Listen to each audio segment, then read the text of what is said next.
Steve, in your statement before, Right. There was a notion about the internet as a tool for foreign affairs. I remember something you said about engaging more deeply in problem countries or something like Right. that. Can you explain the role of the internet in foreign policy as you mentioned? Can you Well, go what I more tried to into say that? is that the internet is a platform. It's a global platform. It exists out there. And what we're seeing is this incredibly innovative set of things that are now possible. So we've got social network sites all around the world, whether in the Arabic world or the Chinese world, or you want to work in Urdu, there are social network sites. But what we see in particularly problematic countries, unstable countries, failing countries, is the very prolific penetration of the cell phone everywhere. And that cell phone's not a cell phone anymore. It's a smartphone. It's a computer. Yeah. It is a social network mechanism. You have people basically in constant communication with their networks. And so overnight, in a very short period of time, the world has become remarkably networked. And I think in that gives us an opportunity for people across different nations around the world communicate in ways that were just not possible before. And I think that has foreign policy and even national security ramifications that are more positive than negative. Well, the internet gives more power to the individual. Could you say that nowadays the concept of citizenship changes? Since Yes, well, the individual citizen has more power.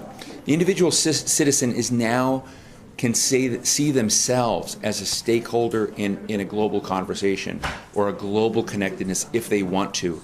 I would caution, though, that I think that too many people raise just that element of an individual being able to, this democratizing, liberalizing. There's a downside to that. Every digital moment, every credit card interaction, everywhere you go. I have a smartphone. One of the big controversies in the United States right now is on Google tracking.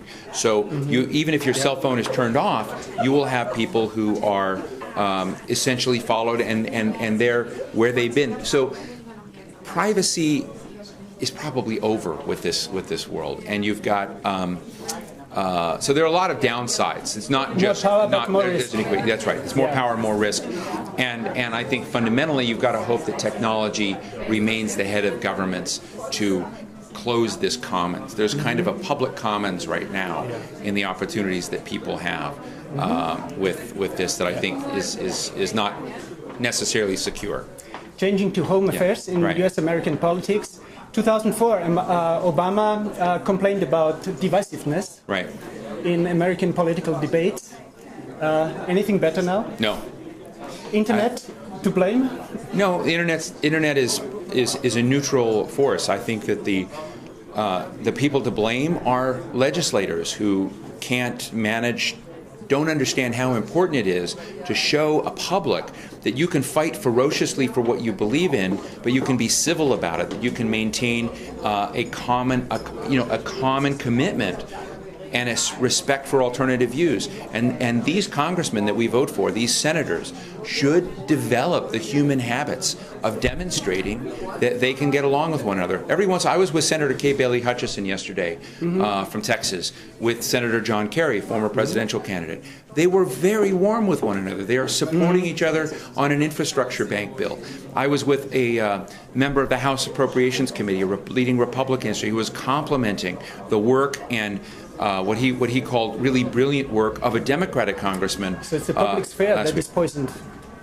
Well, the public sphere is poisoned, but what we see is, I'm trying to say that there are good examples of good behavior, but these are rare. We need them to become more. The internet may divide it. We may have people who do it, but I don't see enough examples. I'm not going to blame the internet for the bad behavior of human beings. They need to do a better job of showing by example.